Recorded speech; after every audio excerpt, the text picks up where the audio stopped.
Azur Lane is probably one of the greatest gacha games that I have ever played. I'm actually in the process of doing a dedicated video on my experience in it over the course of the last month. It has a fun gameplay loop, its gacha rates aren't bad. In all honesty, getting new ships is actually pretty easy. But one of the areas that it really excels in most is its waifus. They are absolutely incredible to look at and play with. Quick shout out to my patrons over on Patreon, by the way.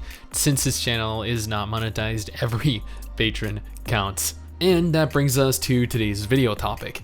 New artwork was introduced into the game for various different waifus. This artwork is displayed when your game is loading, either when you log in for the first time or when you deploy your ships.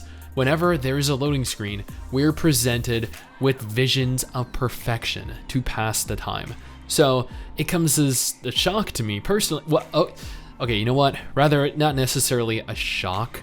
China seems to do this all the time, given how violent the country is, how much adult material is actually made within China, and how many games appeal to this very demographic. It's always, I don't know, so unusual to see them censoring content, but here we are in 2022 censoring a little bit of leg or a slight bit of cleavage, because God forbid anyone see a little bit of thigh, right? Or actual skin. Do people not wear skirts over there or dresses? Sure, go ahead, depict violence, oppress your people, but cover your legs, ladies. That is where we draw the line. I genuinely cannot fathom why this is done, how this is acceptable. These aren't bad examples of excessive lewdness, the recent censorship of several of the characters in Genshin Impact, the censorship of such minor artwork in Azur Lane. How much worse is this going to get, especially if new developers are forced to adhere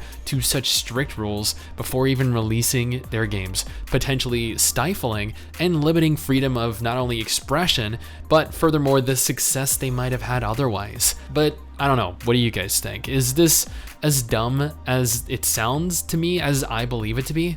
Either way, regardless of China and their ridiculous laws, if you're interested in games coming out this year that are confirmed to be coming out this year, this list on screen is what you're after.